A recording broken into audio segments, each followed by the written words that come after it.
on there? No. We're just getting started, but I thought I'd just dial in. So people are still settling in, so just bear with us and we'll kick off shortly. Oh, you have one of these? Yeah, you have one of the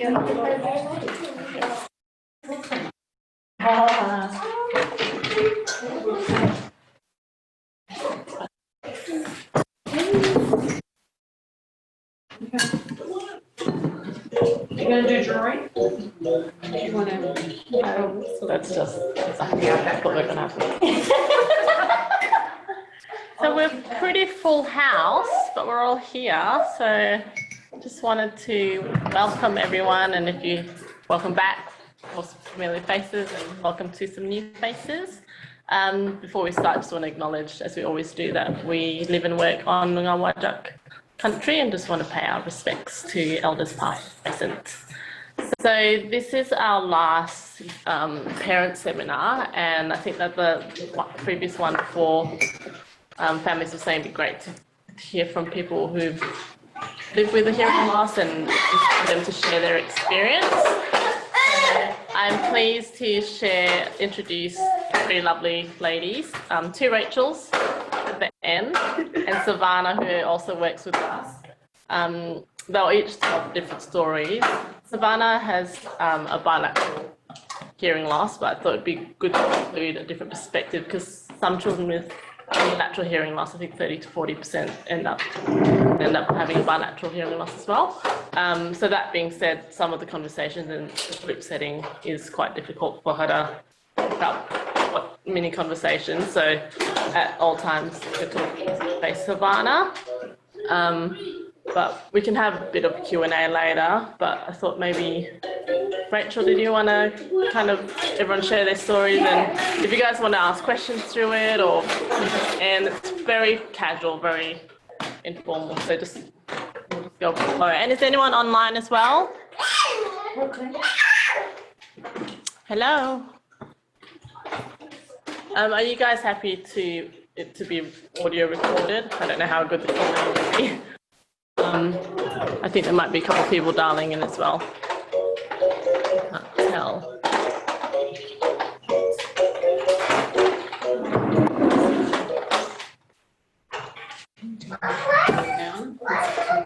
I don't think there's something on this one. Okay. So, Rachel. Yes. Sorry. That's okay. We want to make sure my kids are. But yeah, that's fine. Do you want to just start? Yeah, sure. So I'm Rachel. I'm 31, and I'm Aboriginal Australian. So my dad's white Australian, my mum's Noongar. So yeah, I'd like to acknowledge the Whadjuk Noongar people whose land we're meeting on today. So a bit about my story. Growing up, I wasn't. When I was first born, I wasn't diagnosed with like hearing loss or any issues with my ears. I just, in primary school, had a lot of ear infections, always had a runny nose, that kind of thing. And towards the end of primary school, I'd get so many ear infections and my ears would weep, or my left ear would weep.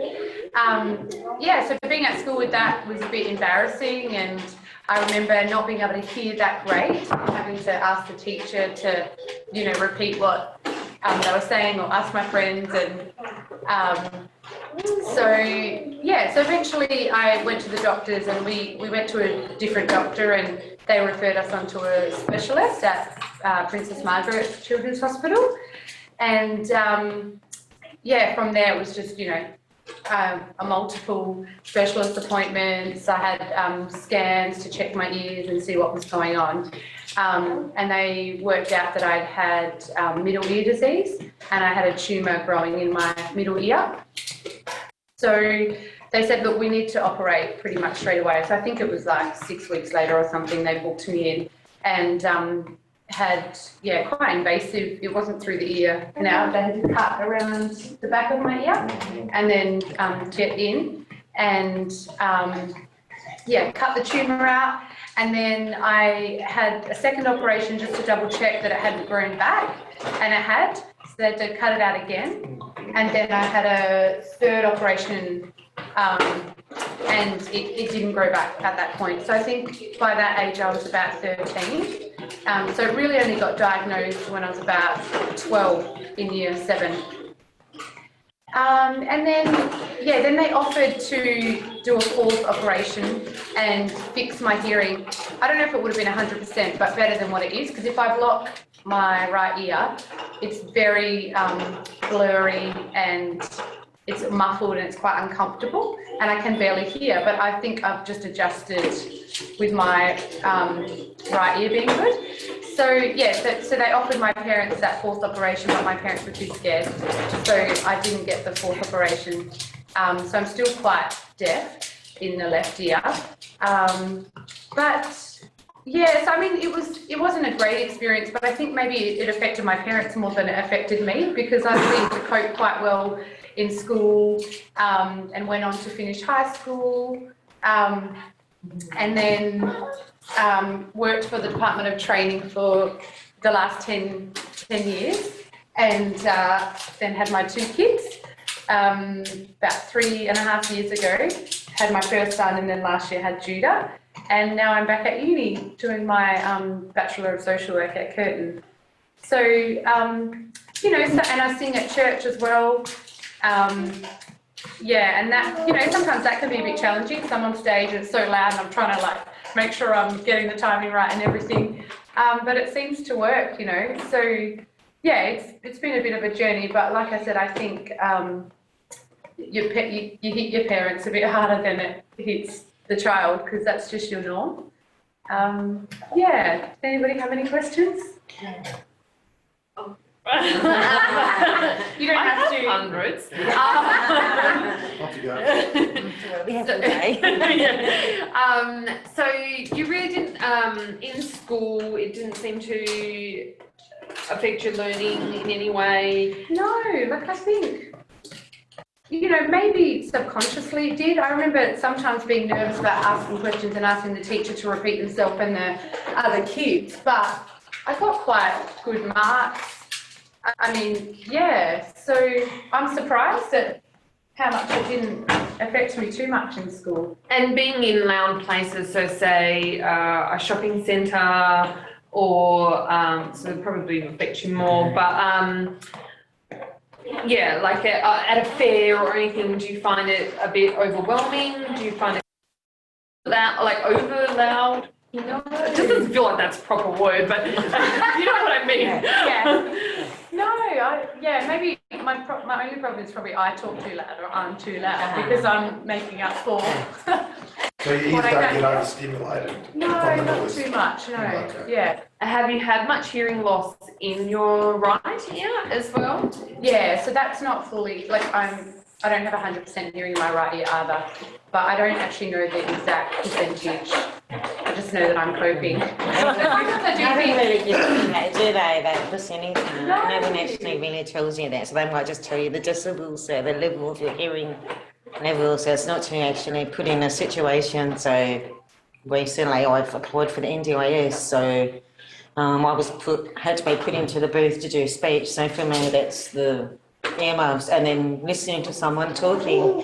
And I just found that very confronting because I'm not looking at anyone's mouth. I do, they were saying, so as far as they were saying, like going to a fair or shopping centre, it really varies for a lot of people when what is actually your hearing loss, because there's obviously like many types. So there's like, you know, you've got 3 types of levels of hearing loss. So whether it's, I can't even think of the right word to use. So Mild or moderate.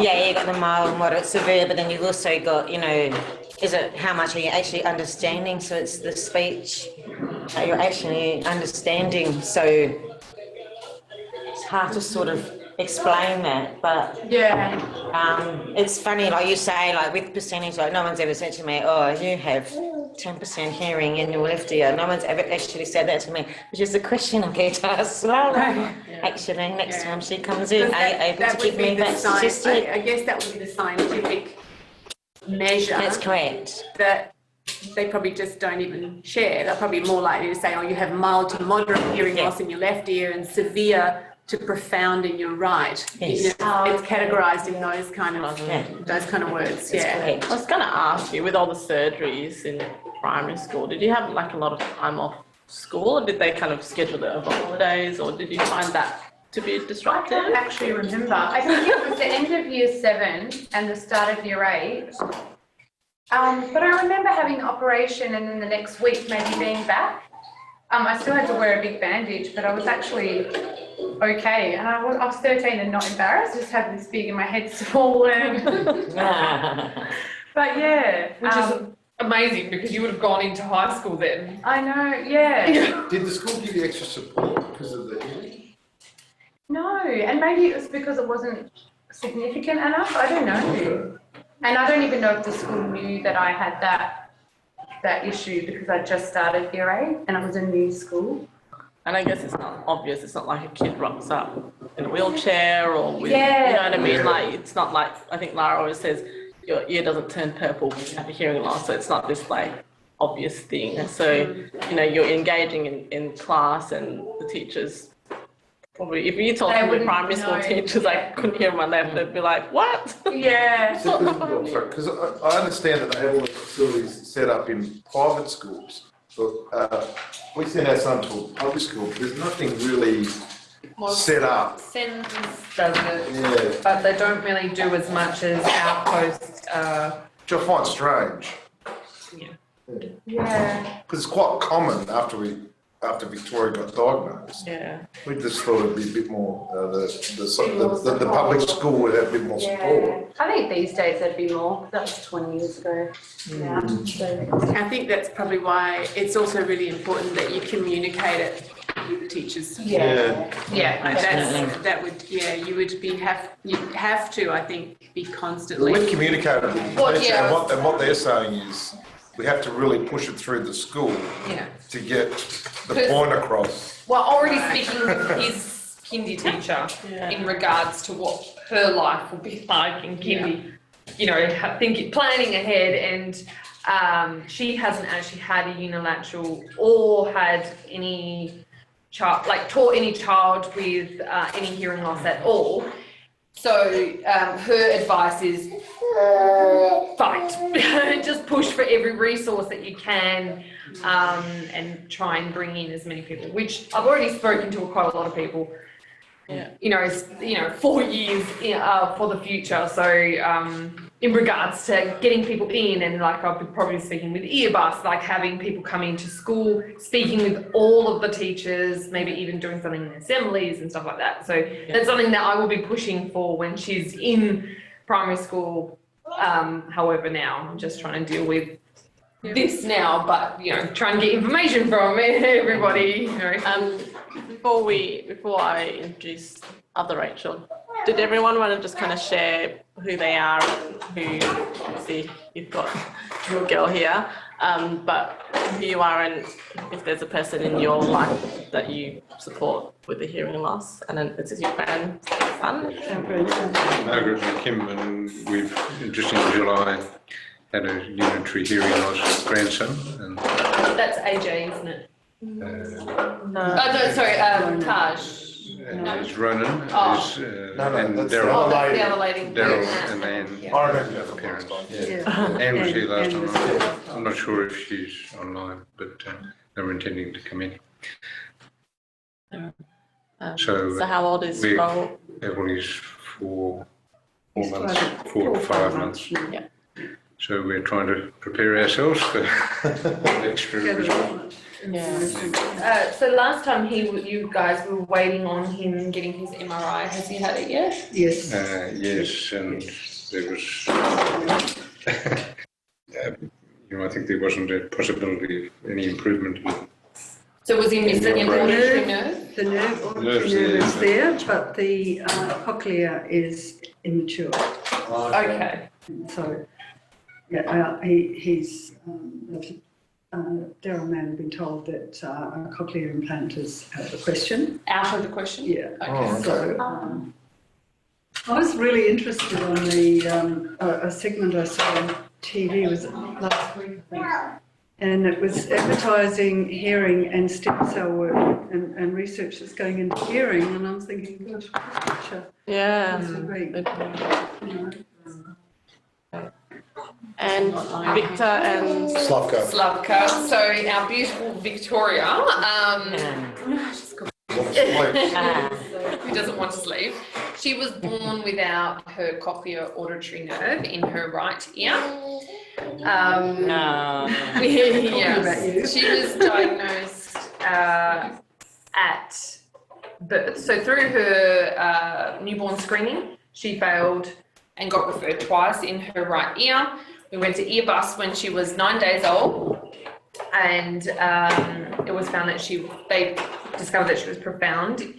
Then we went for an MRI when she was 2 weeks old, and they discovered either, because she's so little as well, they don't say it's missing, however, non-visible, so either thin or missing cochlear auditory nerve in her right, perfect hearing in her left, and we've been monitoring that.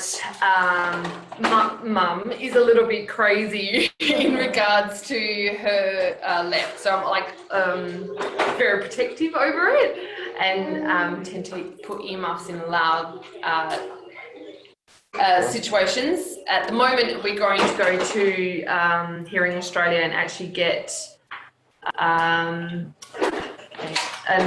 what's it hearing called? aid. Mold. A hearing mold done for her left ear, for her good ear. Yeah. Because we have an older boy, we tend to do loud things. We go to Andy's Crazy Adventures, which is really loud, and like concerts, and we just went to iPlay like 2 weeks ago, and it was hurting my ears, let alone I'm thinking what it's doing to her left ear. So I had put her earmuffs on, but she hates it. They're heavy, they're on her head. They rip them off. Yeah, and I was like, I was talking to my GP, and she's like, well, why don't you just get like a impression made? And I'm like, don't know why no one's ever mentioned that. I'm like, that's an awesome idea. So we're getting that done. So just to protect it, not in everyday situations, because I know she needs to get sound in and she needs to be part of the world, because she really hates being excluded from the world when I do put earmuffs on her. But just to protect that I'm very protective over that good ear, over extremely loud situations that we don't want to miss out on. We're Europeans, we're Macedonians, and we go to dances, and they're very loud, and sometimes you're sitting right there at the band, and I want her to still enjoy that, however, not damage her ear either. So we're getting into that, so doing that, and we're at Telethon at the moment, speech and hearing, where we do a play group, which is awesome. They're just awesome there. We're doing speech therapy and now physio, because she's not crawling at the moment. So just supporting her in that. So I don't know if that's Which is not an issue. Yeah, I don't know if that's actually got anything to do with her hearing loss, but it's balance. Yeah. What age is she? How many? 10 months. 10 months. Yeah, so Thanks for sharing. She's completely engrossed with you. Where she is. Yeah. And Evelyn, is this your first time in the bar? Evelyn, I'm a relief teacher, and I was in a class with a child that had ear in both ears, all of that, but it was really difficult because we had to, as a teacher or even relief, he had bought this other little thing that you clip on, and you had to clip it on there, and you had to remember to turn it on and off and face him, and so it's just to learn more information, so, yeah, but he did not wear it when he went outside. It was just inside in the classroom, so. That would be a personal FM system. Then? Yeah. And good segue to Rachel. Well, I'll give you my story. The beginning of my story is actually a little bit similar to Rachel's.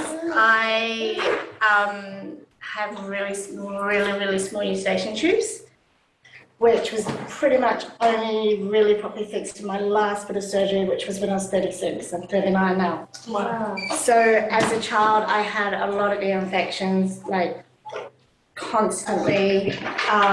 We moved from New Zealand to Singapore when I was 5. And then like swimming in the pools and everything like that, they didn't really get any better.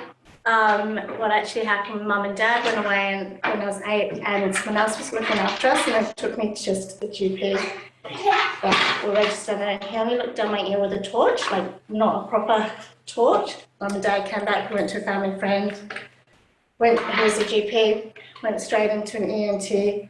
I was diagnosed with a cholesteatoma, which is a very rare disease, but it eats at your hearing bones.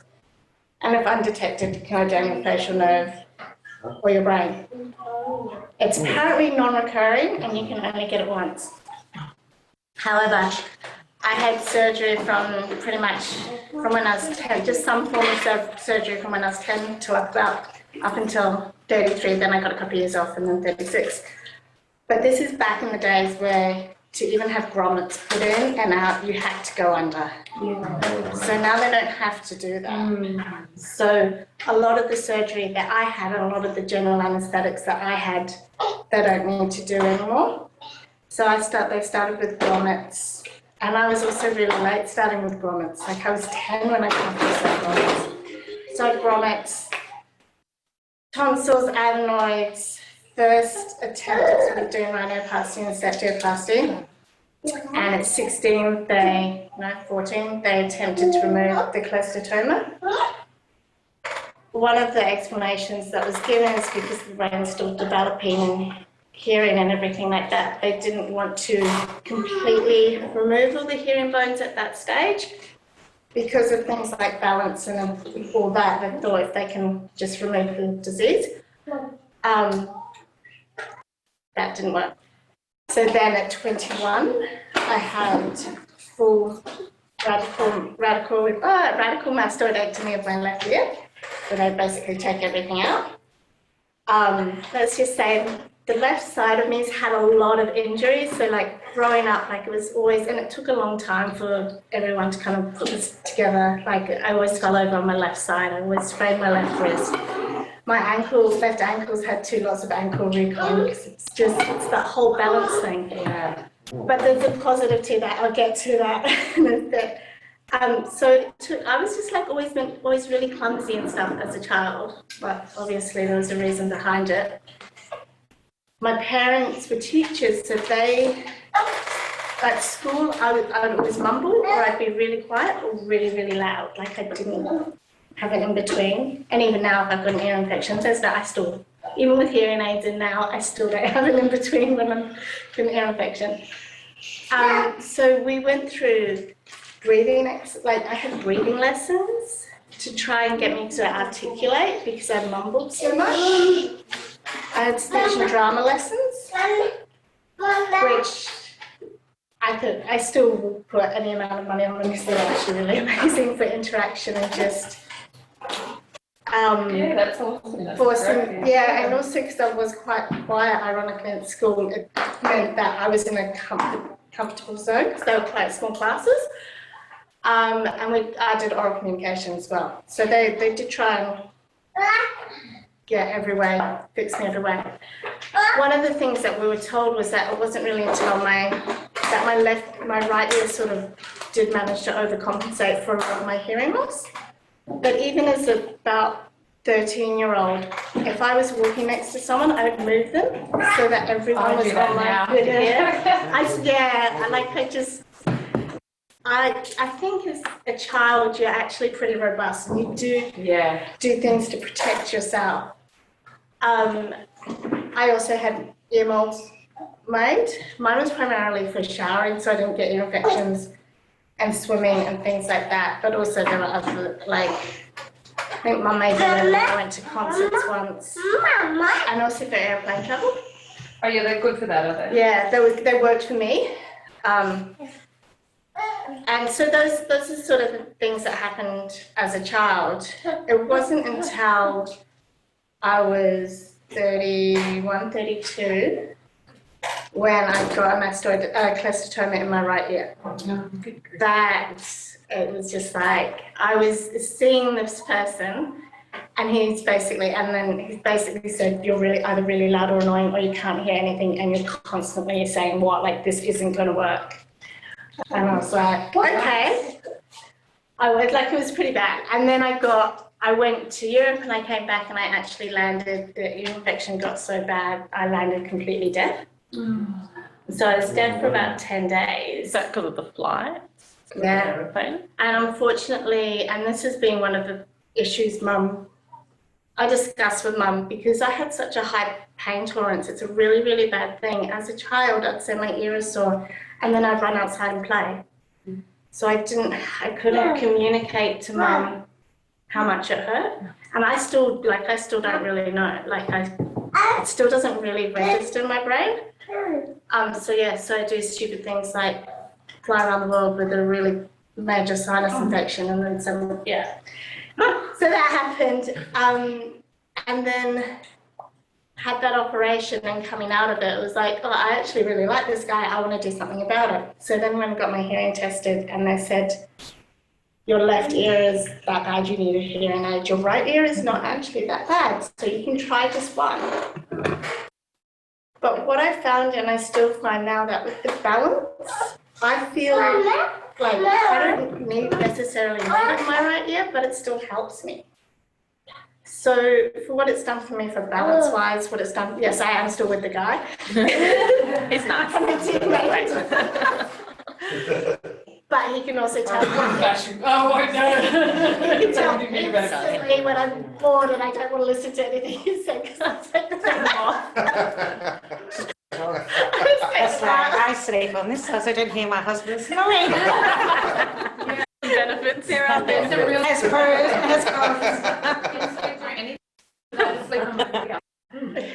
But as a child, you probably just learn to do those things. Yeah, right? that's what she does already. She sleeps on a good ear. That's And she amazing. sleeps all through the night. And she has since she was 9 weeks old because she just sleeps on her good ear. Yeah. And like when we have a fan going in her room now, she sleeps on her bad ear because she wants to hear the noise, like because the hum helps her sleep. So she sleeps on her bad ear now. Which is actually great for her hand. And Yeah, like rotating. like turning her head because it was awful when like trying to fall asleep on the other side. But she turns her head so she can hear the humming and like it just lulls her to sleep. But I'm like, oh my God. But at 10 months she can decide what she wants to do. You know, brothers being too loud, sleep on good ear. Brothers want to listen to humming, sleep on bad ear. Yeah, hummings, I don't know what it is and I don't know if it's a vibration through the ears or whatever, but I'm one of those really annoying people that can sleep in a car, a bus, a boat and a plane. In fact, I sleep better in a car, bus, boat or plane than I probably do in my own bed sometimes. So I don't know, I'm really annoying like that. strange, Well, I don't know, it would be fascinating to learn what it is because Yeah, she's fantastic at a shopping centre. We'll just sleep through all of it. It's background, bit of background Yeah. happening, and then you sort of lull that out and you're going off to sleep. You know? Yeah. So how old were you, Rachel, when you got your hearing aids? And like, do you, I was 33 when I got them. and you wear it on both? I wear them on both sides. To be honest, I didn't go through the public system for them. And I did probably go for the more expensive option. But now you can get hearing aid insurance for them, so they're not actually that bad when you do lose them. I've experienced that the painful way. And yeah, the difference that it made to me professionally was phenomenal. Like, I realized, one, it made me a lot bit obvious. This might seem obvious, but it's something that I have to explain to some people.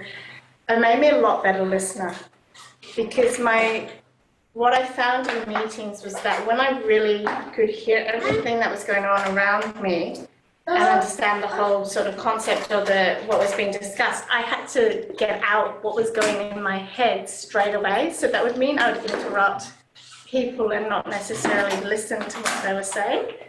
So when I could hear the whole conversation, I was like, okay, cool, listen, right, don't ask what I needed to ask later on.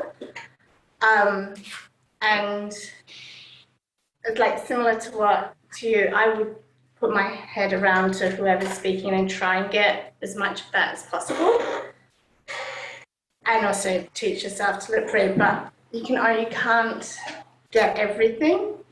And the biggest thing that it's made for me professionally, and why I wish I'd got them earlier, was learning, because of my hearing loss in certain octaves and things like that. So when there's a lot unsaid in your tone, your intonation, I couldn't pick up on it. So it wasn't a complete monotone world, but there's a lot of where my hearing loss is. I missed out on a lot of innuendos. So how much is not said? Yeah. So hearing aid, like there's just so many reasons why they made a difference to me. It did take me a long time for me to actually go, it's okay, I can wear my hair up, I can still and get through things like that. I did have fun with them because I got my hearing aids before AirPods were out, so I could actually Bluetooth my phone into my hearing aids. So I got that before everyone else did. So there's things that you do enjoy and appreciate with it. But the biggest takeaway for me was, even though my right ear was pretty good, it wasn't until losing that in my good ear, that had always been my good ear, that I actually probably realized how bad my left ear was. If that makes sense. And then I decided to, and unfortunately the fear of a guy actually was a really bad part of my story.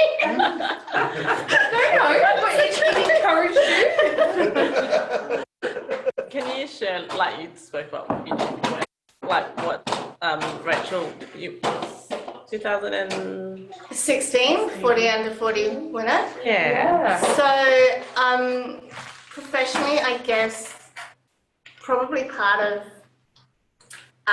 dealing with a hearing loss that was not really diagnosed until, I think I built a fair bit of resilience early on. And whilst I actually was the year that I got nominated for 40 under 40, 140 under 40, that I actually had my first, that was when I got my hearing aids, which was just after. But what I managed to do, I guess career-wise, is I managed to make situations work for me. So I would, as much as possible, get 3 people in a room, and I also would always, and people will probably think I did it to develop their career. I actually did it for myself as well. I always make sure there were 2 people in a meeting. So I was managing director of an international tax and accounting firm, so it was pretty high pressure. And it did come with its challenges, and there was a lot of, I guess, going on professionally. So my hearing was actually quite pivotal. And the things like putting in, we did have state-of-the-art like conferencing systems and things. So I probably pushed for a lot more technology within my firm than I probably would have. So you have like FM systems and stuff? Yeah, we did have FM systems. We actually put in we went on to, I want to say ADSL, but it wasn't ADSL. Non-land-based telephones. What is the word I'm looking for? Digital phones. A digital phone system that allowed to work with my hearing aids. So therefore, on all conferencing systems and just the normal phone, I could always hear, and I didn't have to just put on my good ear and things like that, and it always worked with my hearing aids. Okay. Yeah. And then in meetings, did you try and get like surround sound, helping? I had one spot. Yeah. That I would always sit in, and also, like, there's things like, I think I did this all along my career. Like, I wouldn't ever sit by the road or anything like that. I'd generally put myself in the middle and probably sit with that. Yeah. Always, like, just putting protection in. And that I developed without, being told how to do it or anything like that. So a little bit of it is trial and error. And also, you've got the support of talking to people. I didn't really know too much what was out there when professionally. Yeah. And in meetings, and luckily, to be honest, I went back to work pretty quickly after 2 of my operations. So everyone knew that I had hearing issues. Everyone knew that I had hearing operations. So that probably made the complicated situations and meetings and things like that a lot easier because I went straight back into work. I'd be there with bandages on, I'd have like beanies on, whatever, like I was walking around with my head fully bandaged. But it meant that I didn't really have to have some of those conversations. Yeah. I personally believe that I just started that when I had one of my operations when I was about 31. And I just did it every time afterwards. Office scenarios don't really help because you tell one person, the whole office knows within an hour. Yeah. So, you know, like. But client situations as well, like because I didn't take myself out of the world, I was like, bam, I'm in there, cool, you know what's going on. And I also tried, like, my really good clients and close clients, they've always tried to sit in my good ear. So I think you always have good ear and a bad ear. Let's be real. As much as I did a lot of protection. I'm sure Mum probably did a fair bit when I was younger. On your good ear? Yeah. Yeah. But I think you protect yourself naturally as well because you know that it's good. And same question as like shopping centres and fairs and concerts and all that stuff. Do you know what I do now? I just get my hearing aids out and I have the best time. That's good. Well done. I was in Portugal with my partner and they had this big festival and it was apparently really loud, but I had the best time. He was walking around like this, everyone was walking around covering their ears, so I just took my hearing aids out. I was like,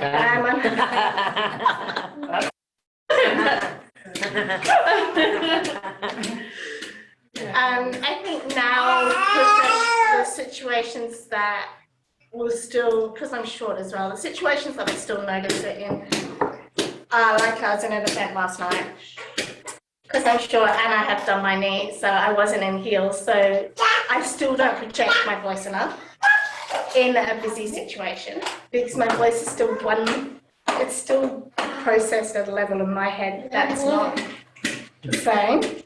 And again, in bars and stuff like that, it's still a situation where I'll just make it work, or I'll just lip read, or I'll just pretend and nod and smile. I do that a lot sometimes. So do you both lip read as well? Like a little I think I do, Yeah. but maybe just naturally, yeah. So I was going to ask, with the lip reading, did you go for a formal training, or is that just something that you learned? Just something Yeah. I just learned. Really? I Okay. would just look at people's mouths all the time because I don't know, just could not hear them. How can you tell them that I can't hear you, you know? I think With signing, did you ever thought that that's no, something? they did try to push it on me. So I was about 4 when I was diagnosed with hearing loss, when they realised I had hearing loss. And I think growing up back then, I was born in the 70s, so big stigma about having a disability as well. And I think, not that my parents were ashamed, but I think for them it was like maybe shame, you know, you have a disability. And they said to my parents, and this was their exact words, you know, oh, she needs to go to a deaf and dumb school. My dad was like, you know, my dad's a very proud Italian man. And I said, my daughter's not dumb, just can't hear you. Yeah. No, and they fought and fought and fought for me to go to a mainstream school, and I just went to mainstream school. Look, my brother was born with Down syndrome, and he went to a special school, and he hated it because he had younger siblings, because he's the eldest. With my other brother and I, he just didn't understand, why can't I go to your school? Why am I different? And my parents spoke no English at this point, and well, my dad very broken, and he was. They were told that that's where he needed to be, and so they tried to do what best. Whereas I think that he would have thrived in a mainstream school and done so much better. So for her, I know that I want her in a mainstream school. However, I do want support for her. Yeah, and I think a lot of like the trend and a lot of the research says that integration is better. It's also good for kids without disabilities. Like a lot of the issues people face is that social barriers. So if you've never gone to school with a kid with hearing loss, whatever, you don't know how to adjust yourself or break I'm down constantly having to remind them. yeah. Even at Earbus, when we Still have do it. meetings, we're with somebody, so then if someone's talking like this, it'll be like, Yeah, they'll keep me, if I'm looking at you and this face is struggling, my body will keep me. but thanks, Rachel. That was really great. I guess things are so different now when kids are babies too. You guys all experience, and you would have a much different experience as well. I wanted Savannah just to share her story because she's also gone through NDIS recently, so at the end she can talk about that. But, when you were a kid, like you were saying, you were for, the support and services and just the knowledge in the classrooms would have just been like a fraction of what's available now. So, all these women are thriving in their lives, have beautiful partners and families and stuff like that, So, yeah, just wanted to Thank you, Ashley. Well, I'm Savannah, I'm 44 years old and I work for Airbus. I've been here, oh goodness, over a year now. Feels like like I've been forever. here forever. It's like my second family. As I said, my parents don't know if I was actually born deaf. I actually had meningitis when I was 9 months old. So I was in hospital when I was about 18 months old with meningitis. And I didn't pick up till I was about 3, 4 years old that I actually had hearing loss. Someone actually mentioned it and my dad sort of thought, oh yeah, but coming from a bilingual family as well, I actually only spoke Italian at home. So my parents thought, oh, maybe because you're speaking English, she's not listening to you, she's not answering because she doesn't understand English. They realised, obviously, I had hearing loss, so still to this day, I've been to doctors and whatever. The last time I actually went to a specialist was when I was almost 29. I was pregnant with my daughter, and he was dumbfounded how well I could speak. But he was more the fact asking my mum questions. I brought my mum with me, of course, and my mum just could not give him the answers that he wanted to say. But do you have hearing loss in the family? Is it congenital?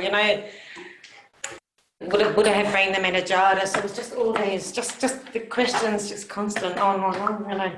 But growing up, I just remember going to the audiologist, so to speak, having these tests, and my mum would say, when you hear a noise, just press that button, And I do remember probably being from about 5, feeling a little bit overwhelmed about having all these tests all the time, because I didn't know what was happening while my brothers were out there playing, and I had to deal with this stuff.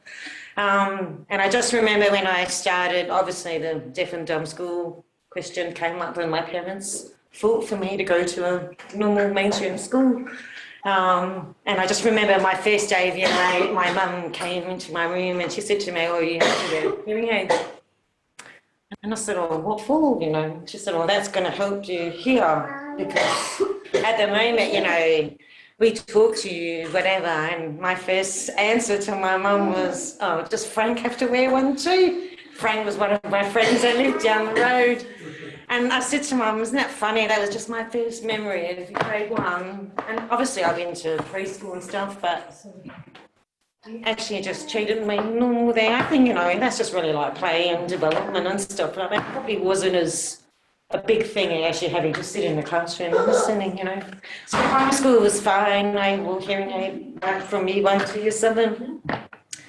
No one really sort of questioned it. I remember my friends, and as Rachel said, I always made sure I protected myself. So obviously my left ear was my good ear, so I always made sure someone was always on my left. And even if we were walking or playing, I liked people to be on my left. Even though I couldn't pick up their speech, but I think it was just a comfort thing for me, because I can't hear sound. I can't make sense of the sound, if that makes any sense. It wasn't until I actually got to year 8 and I thought, I can do this. So off to high school, and not so nice people there. I think it was just frowned upon back then, and the hearing aids were the ones that go over the back of the ear back then as well. I think it was just mainly the thought of actually looking different to everybody else and trying to fit in. And as I look and progress through that, like, that was fine. I just made sure I sat up the front. My parents were very vocal with the school. So I went to a Catholic primary and Catholic high school. But it did get to the point where maybe when I was on my year 11 and year 12 years, like the teachers, obviously the back's always to you with the blackboard, and that was really frustrating for me, having to remind the teacher all the time as well. So for a while there, I think I just went through a stage where I actually felt really left out, very isolated, and I was actually really afraid to speak up. And I think it's really important that you do speak up, because there's actually nothing wrong with it. Like, that's your learning curve, your education, you know. So I must admit, I went through a bit of a bad curve, maybe about 16, 17 years old, whereas I actually thought maybe people did make me feel that I was different, you know. My family didn't. Very supportive, like everyone tried to sort of take me in the loop as well. And as I got older, I guess I just learned to live with it. There was really nothing that anybody could do for me. I met my husband at school, so we got married, we've had 2 kids, and I just remember being pregnant with my son. All I could think was like, oh my God, like, what if my child is born deaf? What would I do? But I was more panicking as if this baby cries, if this, what happens, like, how would I feel? You know, but I think once my son was born, obviously the newborn screening, like everything was fine. I must admit, I felt very relieved. I felt relieved for him. It's not that I didn't want him to go up like me, but it was more relief for him that I can't really explain that. I know, I just felt relief. It wasn't a bad thing. I was never ashamed how I grew up or how my parents brought me up. You just want your babies to be perfect. Yeah, you just have that thing, I suppose, as a parent, you know. And obviously my daughter was born, she has perfect hearing as well. And I remember once she had to get reviewed again, so I thought, oh, here we go, you know, she's getting reviewed. And I remember going back there, and then they said, oh no, it's fine. And she was obviously just having an off day that day, you know. And the lady said to me, oh, you must feel very blessed. God has sent you 2 angels here perfectly, and they do it for you. And honestly, my son is 18 almost, and my daughter's almost 16, and they've just been wonderful, very supportive to me. They can be teenagers, pains, that's just usual teenage things. But they are very supportive in looking at me when they're talking to me. Obviously, if I'm angry, I will shout from the kitchen, and they're like, and I don't hear what they've said to me. I'm sure they've called me many names. And yeah, my husband says I have selective hearing, because sometimes, you know, he'll talk to me and I just don't answer. Which is wonderful, because I don't have to hear the snoring either. I think going into society of today, I think you just have so much support around you. There's a lot out there as far as people accepting that hearing loss is a disability, and there's nothing that we really need to be ashamed of. Honestly, it's nothing to be ashamed of at all. And I think being here, being part of the Earbus family, is actually, I've come to the realisation that there is really nothing to be ashamed of, honestly. And you should just be able to live her life. She can have a wonderful life, because I've had a wonderful life. So, sorry, I just want to... Just when I see that, I'm very sorry. Hold back sneezes. I have had a good life. There's times, like I said, that you will feel isolation, you will feel you're missing out, and I think that's a testament to you as parents, how you will bring forward her life, how she can live her life, because she doesn't have to live that. Oh my God, I'm so embarrassed. Don't be embarrassed. Don't be The embarrassed. child doesn't have to miss out. This is not like that at all. And yeah, there will be times, when you go to shopping centres and like that, I think people's levels of hearing are different. So in my situation, I've recently applied for NDIS, and EMS have been wonderful in supporting me with that because I've never asked anything from the government because it wasn't out there back then. And I suppose as I went on through life, like my previous employers, last job I had, I was working with an accounting firm, and he got me a caption phone.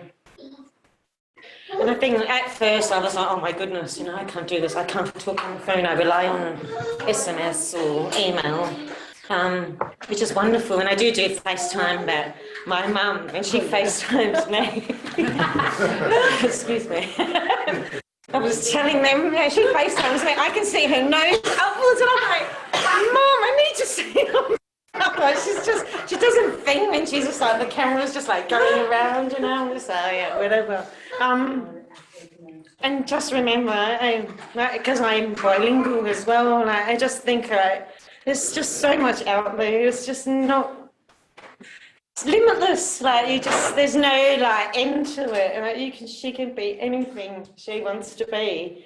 And if I can speak 2 languages and I read lips, and it is hard for me when I do meet new people. I have to admit, I do get very nervous because I don't know how is that person going to speak. Is that person going to mumble?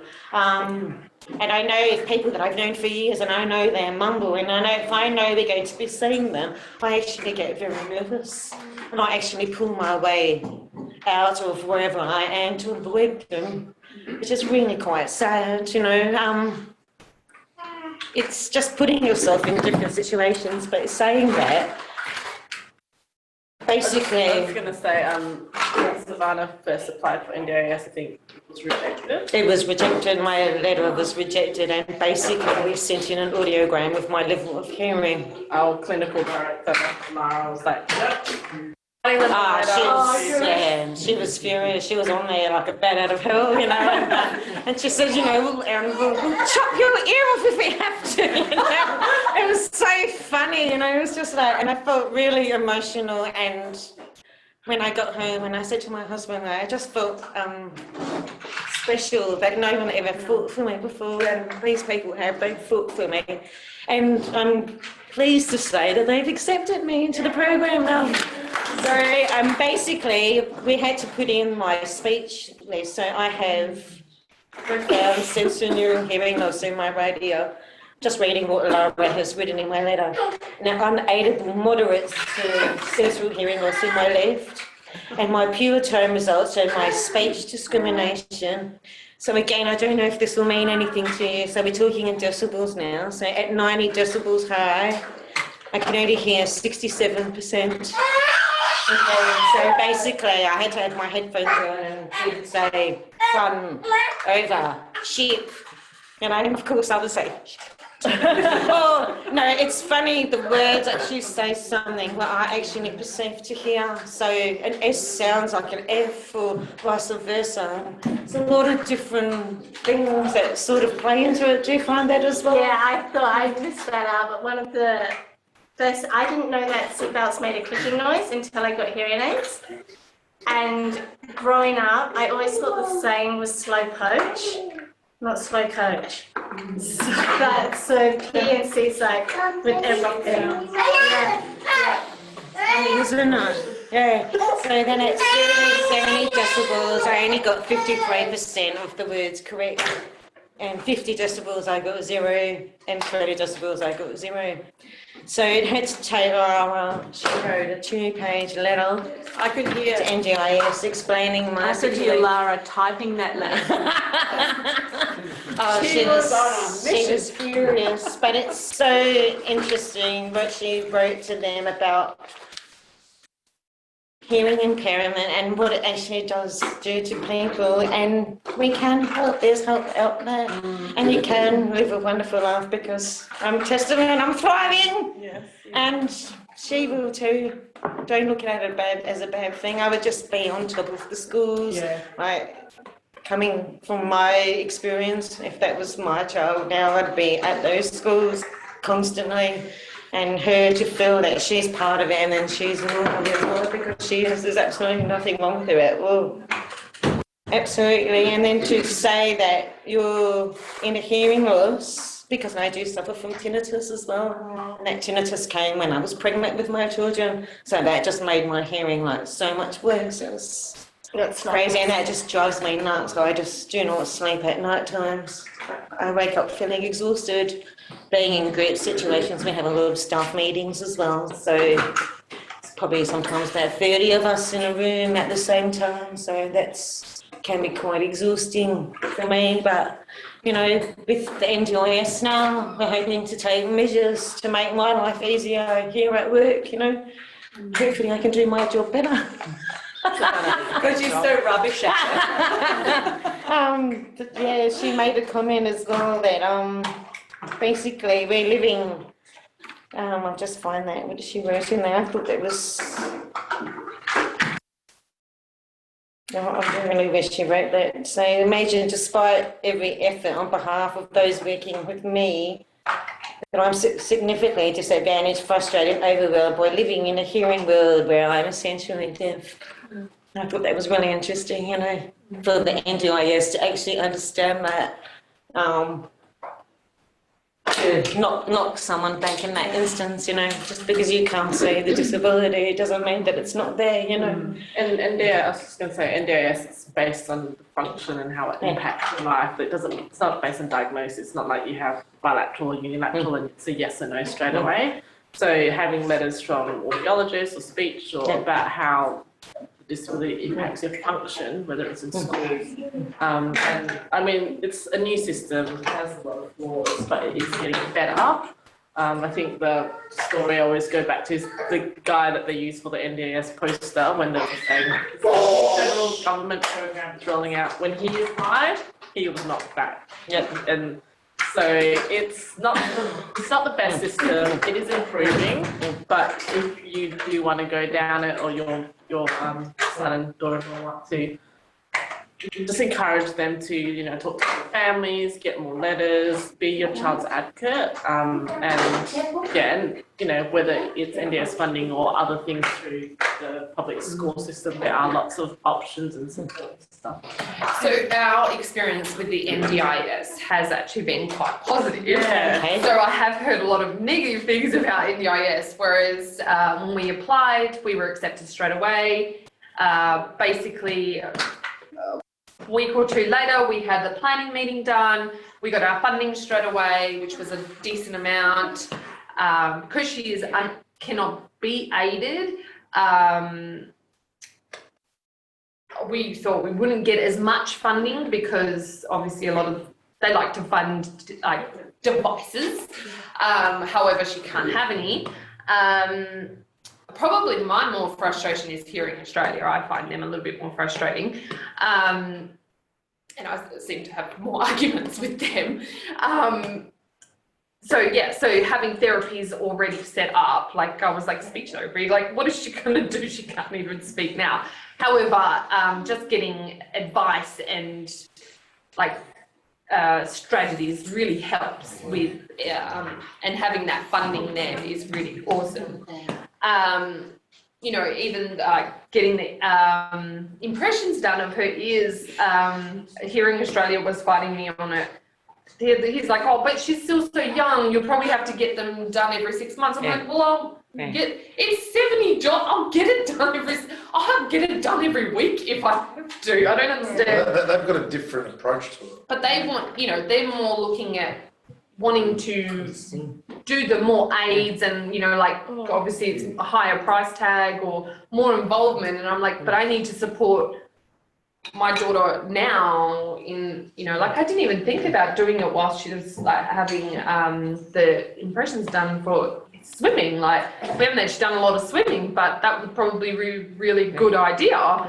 But it's good that you're taking the measures, you know, like even right now, my husband's into drag racing. He actually builds race engines for a living.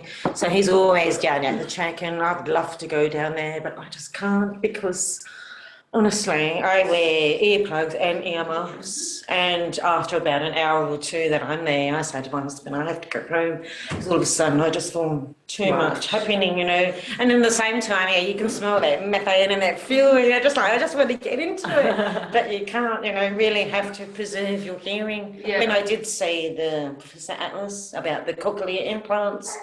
But I'm actually not a candidate, so, but at the same time, he said even if he was to touch that, I might as well wait till I go completely deaf, but I can't do it, I'm not a candidate, so I just try and preserve what he has as it is, you know. I know eventually it'll be nothing, but I think I'll be able to get on because I can lip read and stuff like that, you know, so,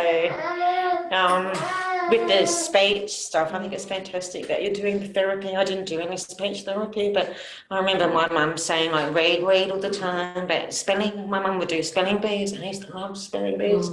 But mum would say she would make me pronounce it, but it was hard for them because they would pronounce things differently, coming with an Italian accent, you know. I just found that with the speech, so people say your speech is fantastic, you know.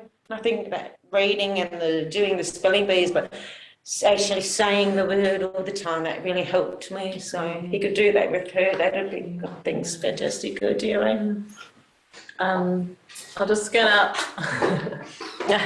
we're just gonna ask Rachel's and Savannah, is there any kind of like tips that you would give for, I guess, social situations or just in schools and stuff, like that you, I mean, I you think could just cover maybe be aware of how she's actually feeling, how the child's feeling. That thing, like sometimes our mum would say, you know, are you okay? You know, I suppose I never really had that sort of environment back then. Also feeling kids, you know, coming home and feeling really tired. Yeah, like it's just like, yeah, I'm exhausted. Like, Yeah. I'm really mentally exhausted when I come home from work. So sometimes, you know, you sort of come home and everyone sort of has their half an hour to an hour downtime, like no talking, there's nothing. I really just need to be on my own for about half an hour, you know.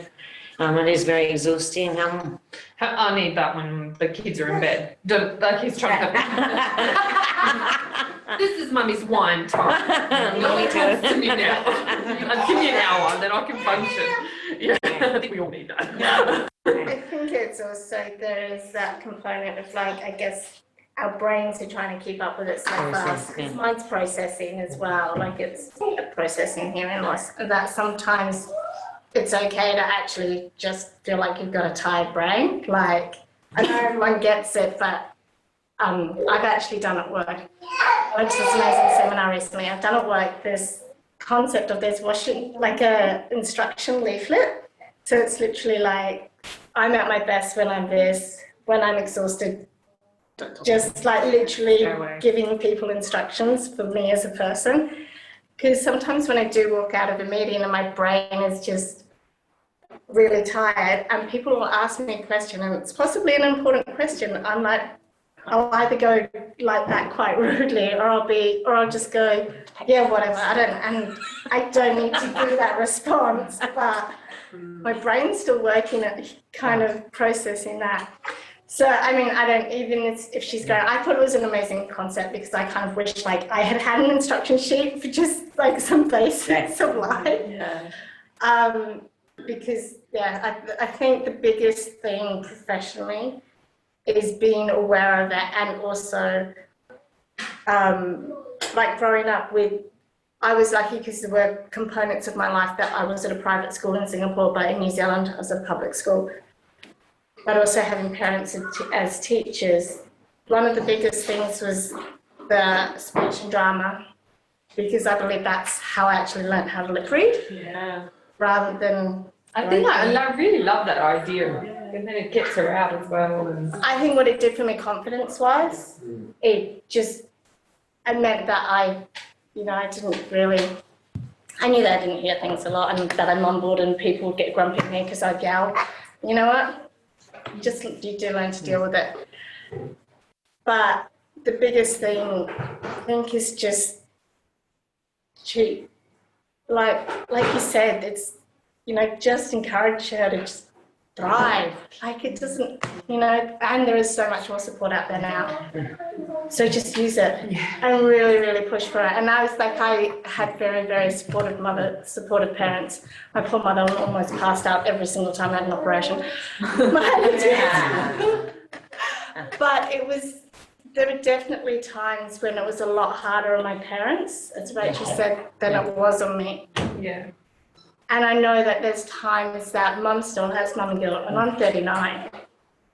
So just use this sort of support network and just you're not alone, like at any shape, form or level. It is a bit hard because I would love to just pick up the phone and just talk to someone and just love it, but I just can't. I find that very isolating for me because I do like to chat. So, but it's amazing we have FaceTime. Oh yeah, so with that FaceTime and whatever, like me, my hubby is just texting all the time. I don't have an so he doesn't have WhatsApp, so I can't FaceTime him. So I'm like, okay, we'll just whatever and chat on there. It's fine. But it's been really fantastic with my kids, having to chat with them, and sometimes I think I want to see your face. I want to see if you're lying to me.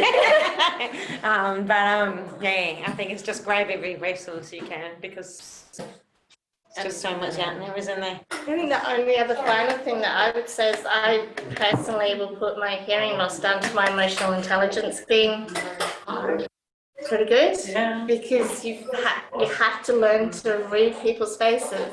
Yeah. And again, it's what I said about what is not said. But yeah, I think the ability to be able to read, so FaceTime and Skype and Zoom and all sorts of conferencing things make a significant difference these days. But yeah, like I'll Skype my whole family back to New Zealand rather than, I still hate cooking. I will speak to people on the phone predominantly when I'm in my car and it's on my Bluetooth. Sometimes even with, we have meetings and stuff because I have a buddy, but sometimes it's always nice to know, I know I've probably missed, 50% of the meeting, So, okay, I'm sure if it pertains to me, someone will tell me, and all of a sudden something will come, I'm like, oh, was that in the meeting? Because I've missed out on what's actually happened, but everyone's pretty good though. I can't complain. But what's interesting is, although as an organisation, the specialty is audiology and ears, so we all focus on ears. But here we are presented with someone who had bilateral hearing loss. Sorry, I've got a nose thing going on, sneezing. Here we are presented with someone that's got bilateral hearing loss, and all of us in all the meetings, we're all having to check ourselves. Excuse me.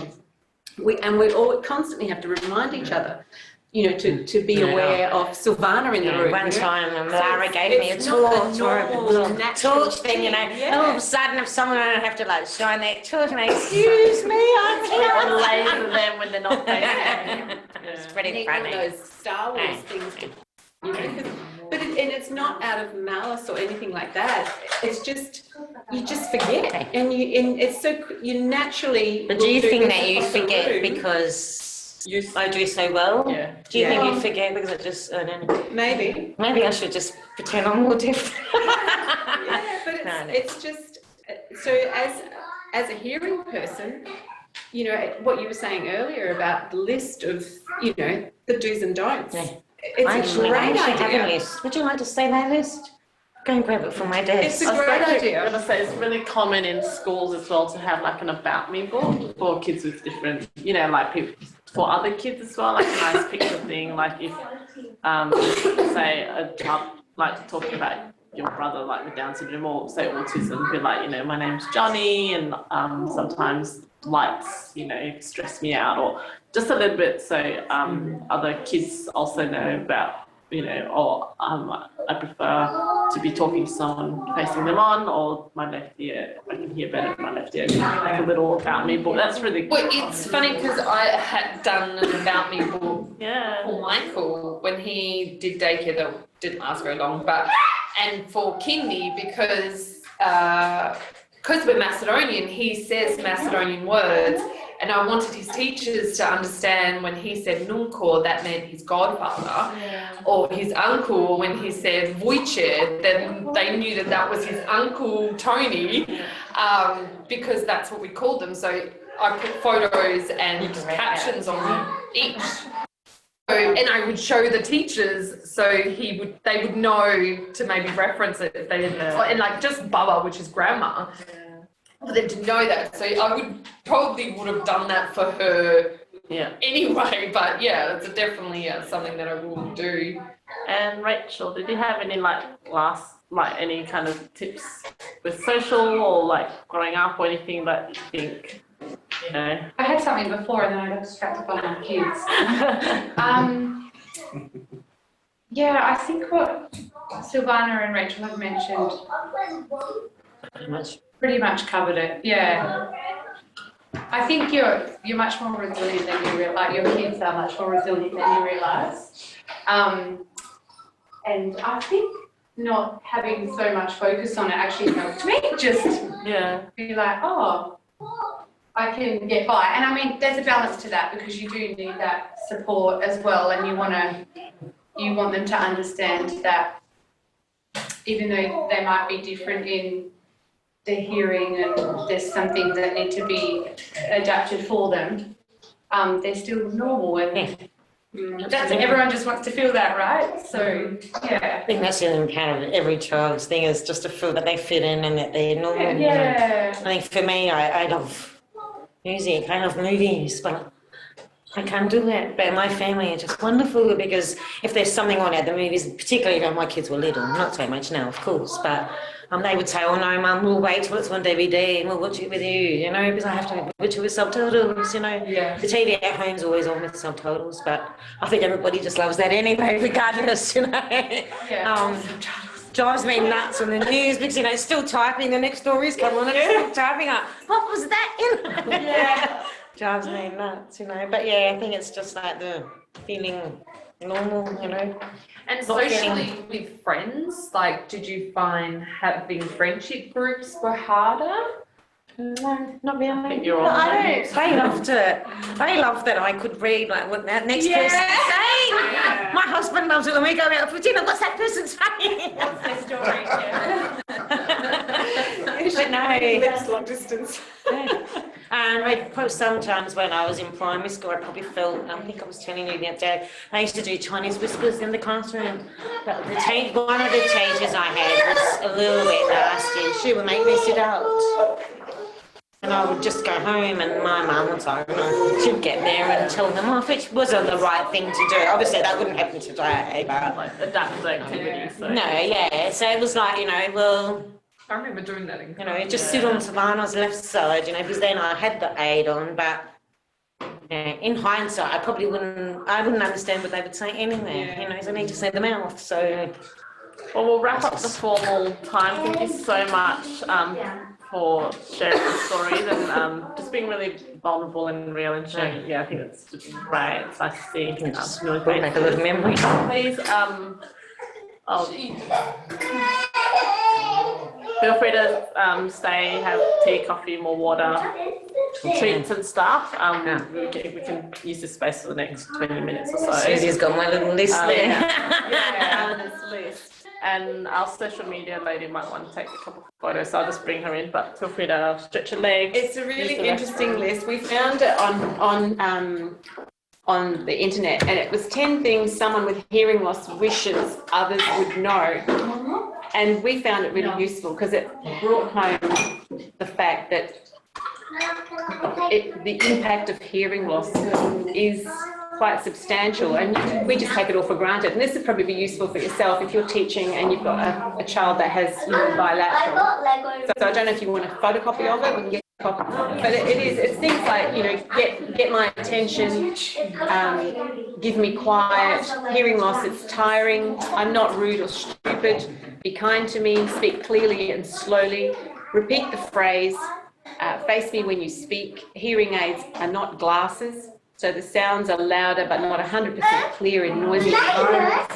And give me context. So if all I hear is co, knowing it's about knowing it's about a cat or a headgear, you know, makes a cap makes the difference. So it's putting things into context. But we thought that was really useful because we sent it round to everyone in the office. like, you know, you're talking to to Silvana, just bear this in mind. So, yeah, if you want copies of it. Yeah, could you put it on the Facebook page? Oh, yeah, for sure. And then you can all have a look at it. Yeah, that'd be can great. share And it. then we can share it as Share it well. or keep it, yeah. Yeah. It's handy. Sleepy eyes. I know. I think I've got like hay fever. I can't stop sneezing. Why? Yes, it's season. Could I have had a little while? I've never suffered from hay fever, and I had like a bout there, I had to leave the Do you want room. me to make fresh coffee? Yeah, if anyone wants to have fresh coffee. Yes, please. No. So what Yes, age is yes, your thank you. grandson? He's 4 or 5 months. Yes. Oh, okay. Yes. Wrong. One of the things going through my mind is how protective do we need My little to one be in of, the other ear. and he's too young to, you know, so we just had to cancelling going to New Zealand because they had measles. Dylan's coming to and articulate. We've got a swimming pool, they've got a swimming pool. When I was growing up, I learned to swim I can in come out to a dirty river. Yeah, yeah. Yeah, it's And amazing. numerous ear infections, you know, which I remember used to hurt like hell. Yeah, and that's not what you want And from I think him. there's so much you of know, it very is. well, should he so be much swimming and stuff. yes, well, And, Yeah. you know, So did Rodin come here? Was he diagnosed here or did he go? like, I think it's my parents, because I have siblings. Stuff is- Yeah. He was diagnosed She was like being, after he's born. and when I did get one, we had the Pediatrician. to find out what was wrong with me, then it was like, okay, Rachel's either really sick. Really loud. Or, And then he just recently. yeah, he just, I think, just managed to make things work. But MRI. yeah, I think that's honest. It's a crappy. I love reading, absolutely love reading. Yeah, but And Well, we're a huge reading. everything, and then you know we love reading to the kids. What can be done rather than yeah, And we'll probably always do. sure. Our house is covered in books. I think that Life also makes it experiences are easier. very interesting to listen to. And experiences with the NDIS, you know. Context, right? Yeah. And this is a sentence structure. I think these three have done extremely well. Yes. Yeah, and it goes to show you, you know. They think that, okay, so I know that we're talking about a car and wheels are sort of, you know, back. Oh, okay, yeah. You've been, Oh, they're okay. adults now. Their own kids. Yeah, right. No, they're doing pretty well. So like at the moment it's just so many You've got university appointments every week. Yeah. And just it's tiresome, but I have to admit that was probably, like, to be honest, I was a little bit naughty with my Daughters from because there was a subject that I didn't like. Oh, yeah. strategies in place. Try a little bit of this.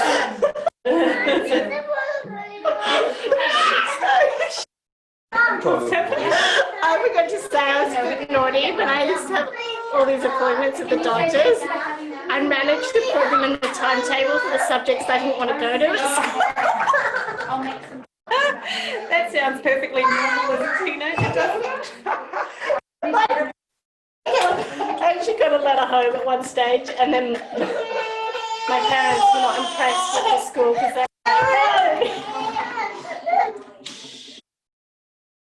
"No." You know, you should make a few things work in your favour. Rachel, I remember chucking it to you for that. Good on you. Oh, was nice, Dad? I tried it before. You've had Lamington before? Oh, was it nice? Oh, It reacts to everything around. I saw that on social media. You know, even when I'm in social situations, you know, I find I tend to remove myself too much from me. My family understand, obviously, they've grown up with me, so large, we could have 30 to 40 people in my house at one time just for a birthday, you know. So I do find that that's a lot for me. I just remove myself, just go to my room or make an excuse that I'm going to the bathroom, you know. But they know that it's just too much for me, you know. if I entertain outside, and it's not so much like in my face, you But I know. think that's why it's so important to actually communicate that. Let people know that that is the situation, because 9 times out of 10, most people will be supportive and will do their best to accommodate. So I think that's a really important message, is to just communicate it about it. You know, they're at school, when they're coming home, I even ask the child, how did you go at school today? This way, Was there anything that you were unsure? I think it's just really nice to sort of be supportive for them on the back of that as well. Yeah. Like making sure that they didn't say anything. Like, coming from my experience, I was too embarrassed to say. No, let him say. Yeah. Don't you touch it. And I've had jobs, first 2 jobs, I didn't even tell them that I had hearing. Thank you so much. Oh my God. Luckily I did. All right. But back then it was. You are so I lucky. just never told them. Thank you very much. So nice to meet you. I worked in retail as Sharing well. the story. That was hard. I did Retail was hard. Yeah, I know. qualification when I was in. A hearing aid, but now I'm thinking, does it make a Tape. difference? Yeah. And I was doing library class and we had lectures. I think it's one day a week, on one of my days, I had lectures opposite an Auslan class. Auslan class was so noisy. I was quite surprised. And They probably couldn't they were deaf and didn't have a gauge of how noisy it was. so much laughter going on because they were sort of different words were coming out from the language. Things like that. Yeah, there'd be this burst of laughter. We're sort of quietly talking on something and then. The bad noise coming. I've always been clumsy. Did you get that? No. And I didn't realise until later in life that Margaret was attending a class at TAFE, and across the hall was a class doing Auslan, sign language. And every now and again there'd be this outburst of noise and laughter and carry on, because they're all deaf and couldn't get it. Being really disruptive. That's not you, of course, not disruptive. Learning the signing. Yeah, I'm Signing. but I was very clumsy. What you're supposed to be doing. Duffing it up. Yeah. I thought about that actually, my lady years. But no one in my family knows what to do. Is this something to do with balancing like you were saying? Yeah, 100%. I felt that and everything when I started, you know, like we had house success, so I Flooding. Oh, wow. The sentences line. Yeah. I think for hair, for me as well, because I'm admin, basically admin all sit in the very front office. Not everybody's in there all at once, so they don't want me to be like someone does. And that would be frighten me, but we've had an incident when we first moved in. Working with one of the managers. So obviously no one was in the front office, like someone had walked in, and I sit facing this way, so I was there, which is really bad because And she tends to like see the definitely up. So she All of a sudden I turn around and standing there. No, No, like she's, we're you put her popular. against the couch. As I just sort of fudged, one of the girls walking past. Yeah, so we saw the, You know, physio yesterday, and she's like, she just needs to I just work felt like my on, safety was. so she's got her back muscle, which is. So that's what we've said with NDIS, you know, to have video. She'll get there, and I'm like, I think A video. my GP is like, Yeah, I've so that I got can see them coming in the door. 12 months, And and the then safety modules. 16 months. Yeah, that was difficult. Flashing lights. I think if there was an alarm system where maybe there was a flashing light somewhere, and I know, oh my goodness, there's a fire. Thanks to people in the office, but it's that one chance, you know. A connection with tinnitus for late in life. In my tinnitus. Yeah. Okay, so that came in my pregnancy, my children, so with my son. When I got pregnant with my daughter 2 years later, the tinnitus came back, and that's just gone down now. Well, and apparently that hormone's got to do with balance as well, so you never really Don't really an amount of time. Before, I would only know. Balance is always going to be off. That time. I'm going to take my kids. Yeah, photos now. nice to meet you. Thank you so much for showing. showing. Hey, boys. Sort of, that's the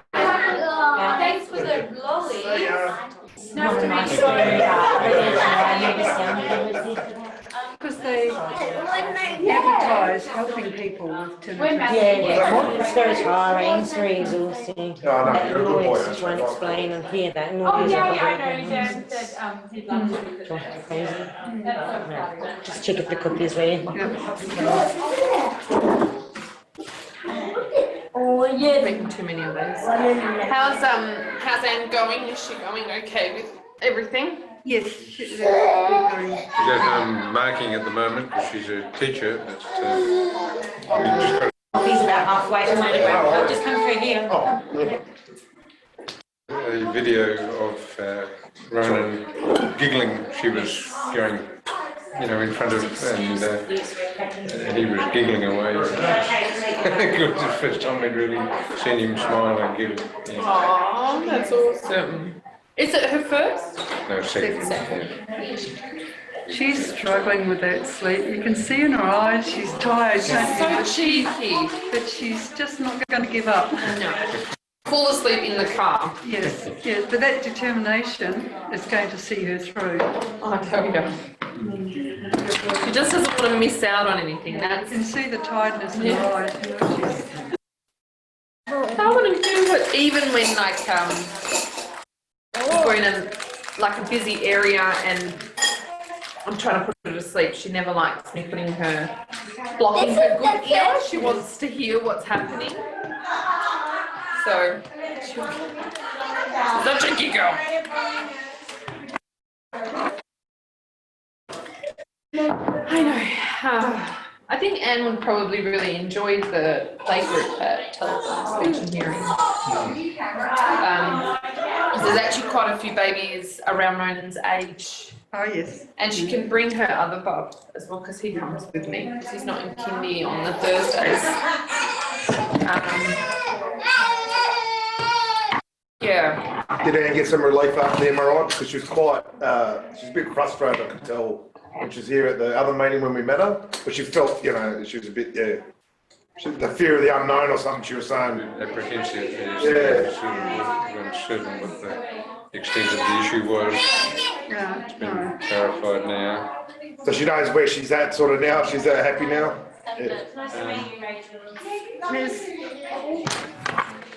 Just, that's when he was, No, look at him, he's so cute. gorgeous.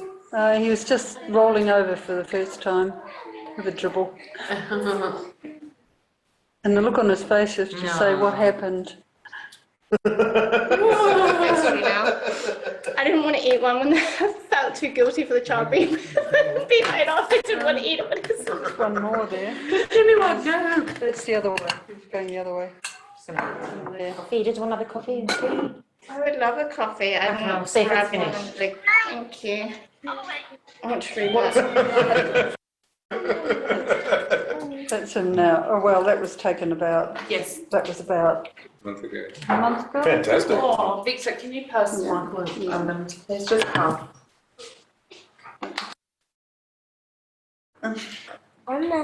You've already had lots, but. Yeah, we're here to be able to help. Oh, I Support. couldn't grab one. We'll probably have the two of them the second term onwards, one day a week.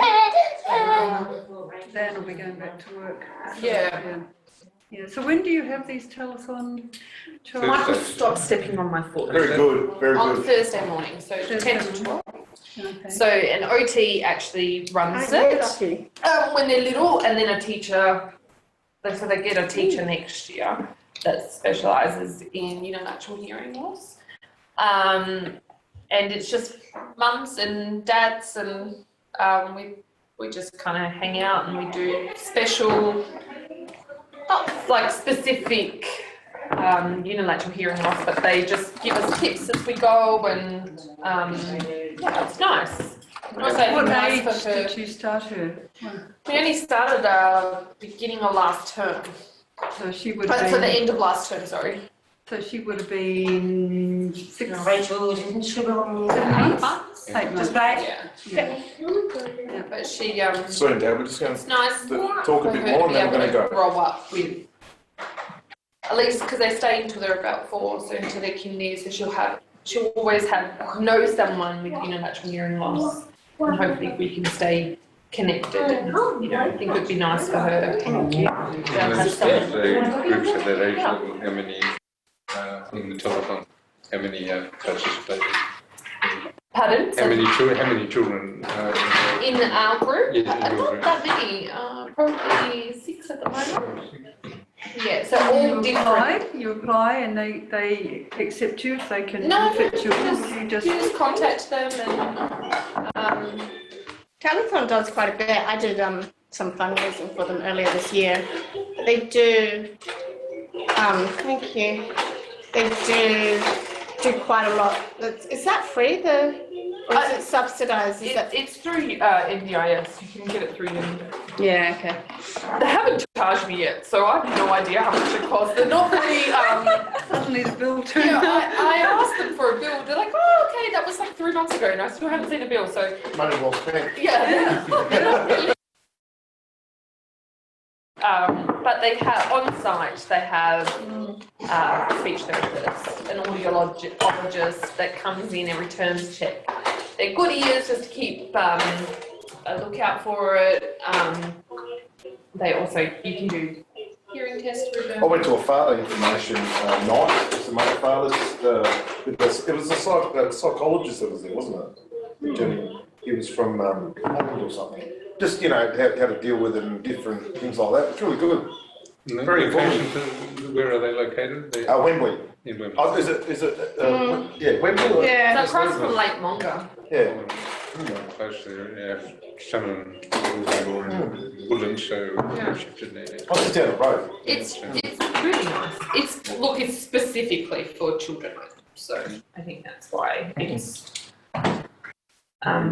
excellent.